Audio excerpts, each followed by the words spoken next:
Queremos introducir un objeto en un recinto que está rodeado por una valla de 15 metros de altura y solo podemos acercarnos hasta una distancia de 60 metros de la valla para hacer un lanzamiento.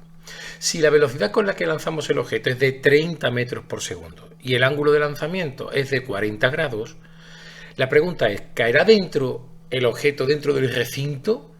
Y para eso nos dan como dato que la longitud del recinto es de 50 metros.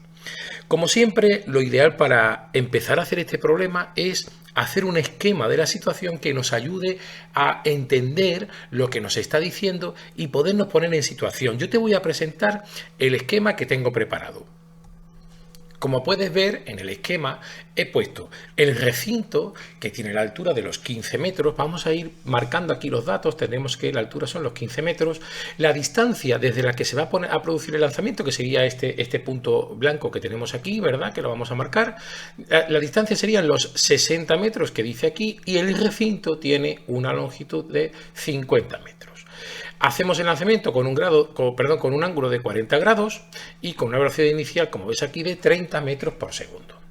Bien, lo que vamos a hacer es trabajar primero con las ecuaciones del movimiento. Estamos haciendo un lanzamiento que llamamos oblicuo, un lanzamiento parabólico, y necesitamos tener claras cuáles son las ecuaciones del movimiento. Vamos a empezar con la velocidad, pero para poder entender qué hacemos con la velocidad, vamos a tomar de referencia el punto de lanzamiento y vamos a descomponer la velocidad. Fíjate que lo que he hecho ha sido tomar unos ejes de referencia, aquí he colocado la velocidad inicial como estás viendo y esta velocidad inicial no coincide con los ejes de referencia, por lo tanto descompongo esta velocidad inicial en dos componentes, una que voy a llamar v sub 0x, que sería la componente de la velocidad inicial pero en el eje x, y otra que será v sub 0y, que va a ser la que tendríamos en la componente y, la componente vertical de esa velocidad inicial. Una vez que esto lo tenemos claro, ¿verdad? Vámonos ahora, como te he dicho, a las ecuaciones de movimiento. Fíjate que si yo hago esa descomposición, podríamos decir que la velocidad inicial en el eje x se va a corresponder con el valor de la velocidad inicial, que es conocido, y al descomponer, acuérdate que teníamos que era 40 grados, sería coseno de 40, el valor que tengo que tener en cuenta. Por lo tanto, esta velocidad inicial en el eje x, v sub 0x, yo voy a poder tranquilamente, haciendo la operación, obtener que va a ser 23 metros partido por segundo. Ahora me voy a ir a la velocidad en el eje y, la velocidad, por supuesto, inicial. Y esta velocidad inicial, al hacer la descomposición que hemos visto antes, ¿verdad? Sería v sub 0 por el seno de 40. Y entonces este valor va a ser ni más ni menos que v sub 0 y igual a 19.3. Vamos a tomar este valor. Metros partidos por segundo. Así que yo ya tengo los valores de velocidad inicial en el eje X y en el eje Y. Ahora bien, hemos dicho antes, estamos ante un lanzamiento parabólico, ¿verdad? O un lanzamiento oblicuo. Debes saber que es una composición de movimientos y que tiene como dos componentes. En la componente X hay un tipo de movimiento que sería el movimiento rectilíneo uniforme. Estamos despreciando el rozamiento con el aire y entonces el movimiento a lo largo de la dirección horizontal es siempre igual. Tiene una velocidad que es constante. Por lo tanto, podríamos decir que la velocidad en el eje X es igual a la velocidad inicial en el eje X. Es decir, que el valor lo tenemos y serían los 23 metros partido por segundo. Pero en el eje Y no ocurre lo mismo. ¿Por qué? Pues porque lo que tenemos es un movimiento acelerado, donde la aceleración es la aceleración de la gravedad.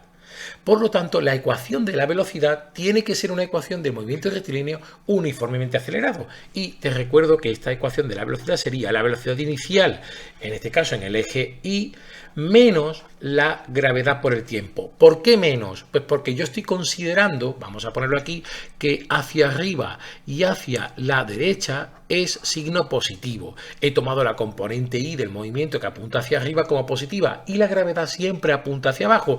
Por lo tanto, tenemos que tomar el signo menos.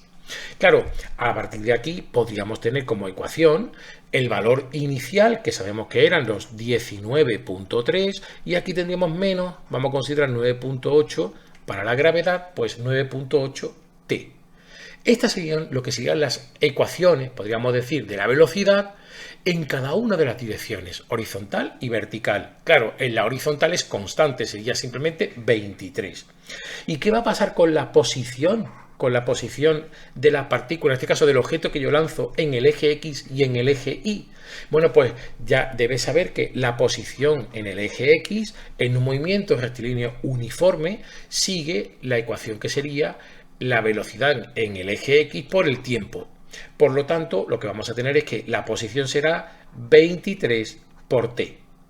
¿Y qué va a pasar con el eje Y? Pues en el caso del eje Y, lo que vamos a tener es que, tomando referencia el punto de lanzamiento, es decir, la posición inicial sería 0, ¿verdad? La ecuación que me va a quedar sería, pues, la velocidad inicial en el eje Y por t menos la aceleración de la gravedad partido por 2 por t al cuadrado. Es decir, la ecuación que me va a quedar para la posición sería 19.3 por t menos, y vamos a poner como valor 4.9 por t al cuadrado. Fíjate que ya tenemos las ecuaciones para la posición en X y en Y de ese objeto que estamos lanzando.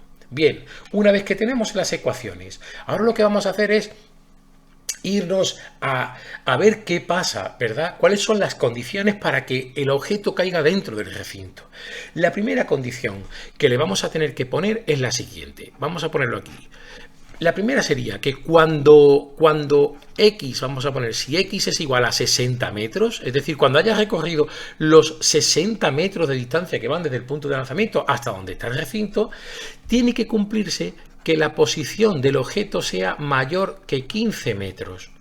¿Y eso por qué? Porque si no chocaría contra la valla del recinto y no pasaría dentro. Así que tenemos que ver cuándo se va a cumplir esta condición. ¿Cuál será para que se cumpla esta condición, cuál sería, ¿verdad?, la condición? Bien, en este caso vamos a ver el tiempo, ¿verdad? Bueno, pues lo que vamos a hacer sería, vamos a considerar que vamos a llamar tiempo 1 a lo que va a ser el cociente entre la posición, que es el X, el valor de X, y lo que vale la velocidad en el eje X. Es decir, de lo que sería la ecuación de la posición, ¿verdad?, vamos a despejar y tendríamos que este tiempo va a ser X partido por V de X, o lo que es lo mismo, los 60 metros partido por los 23 metros por segundo, que sabíamos que era siempre la velocidad en el eje X, ¿verdad? Y el valor que vamos a obtener serían 2.61 segundos. Es decir, con este tiempo, que sería el tiempo que tarda el objeto en recorrer los 60 metros hasta acercarse a la valla, vamos a ver cuál sería la altura del objeto. Vamos a llamarle I1.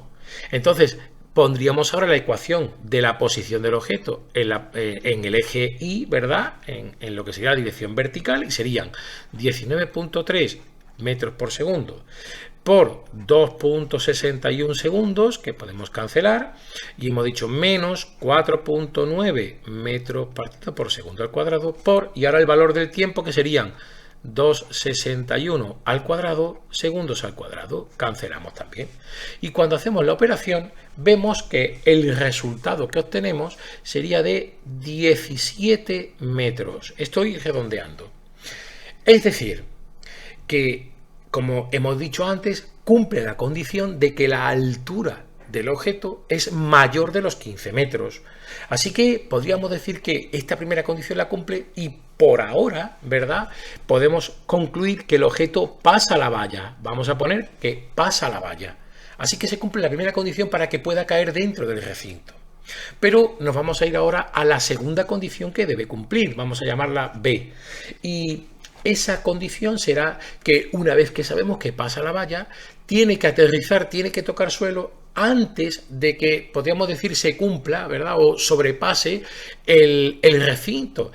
Fíjate que lo lanzamos a 60 metros y que el recinto tiene una longitud de 50 metros. Es decir, el alcance máximo tiene que ser, podríamos decir, menor de 110 metros, que es la suma.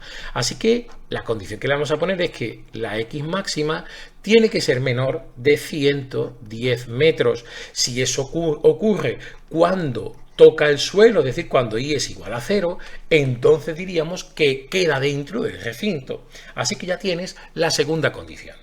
Vamos a hacerlo entonces teniendo en cuenta la posición. Es decir, vamos a imponer la condición de que Y es igual a 0 y entonces en la ecuación que teníamos, si la ponemos, digamos, ordenada, serían 4.9 t cuadrado menos 19.3 y esto tiene que ser igual a 0. Claro, aquí hay, perdón, esto sería 19.3t, ¿verdad? Aquí podríamos decir que hay una solución trivial y es que t sea igual a 0. Pero claro, eso quiere decir que todavía no hemos lanzado. Así que vamos a ir a buscar la segunda de estas soluciones, que sería, si sacamos factor común t, ¿verdad? 4.9t menos 19.3 ha de ser igual a 0. Y despejando de aquí, vamos a tener que el tiempo de vuelo, el tiempo que va a estar en el aire, pues sería el cociente entre 19.3, que van a ser metros partido por segundo, y en este caso 4.9, que eran, recuerda, metros partido por segundo al cuadrado. Si cancelas, vas a ver que te quedan metros. Y el dato que vamos a obtener sería, como ves aquí, 3.94 segundos. Es decir, tarda en tocar el suelo 3.94 segundos. Y ahora simplemente tenemos que ver si se cumple la condición que hemos impuesto ahora. Perdón, antes, que sería que el alcance máximo, la X máxima, tiene que ser menor que 110. Por lo tanto, me voy a ir simplemente a la ecuación de la posición en el eje horizontal y vamos a ver cuando lleguemos a ese tiempo cuál sería el alcance máximo. Hemos dicho que era 23 metros partido por segundo y ahora el tiempo que hemos calculado, que son 3.94 segundos. Cancelamos y vamos a obtener como resultado 90.6 metros. Es decir, se cumple que el alcance máximo es menor de 110. Así que podríamos decir que sabemos que va a caer dentro del recinto. Con esto quedaría resuelto el ejercicio. Si te ha gustado, le das al dedo hacia arriba. Y si te suscribes al canal, vamos a seguir creciendo y me ayudas mucho a poder seguir haciendo vídeos como este. Muchas gracias.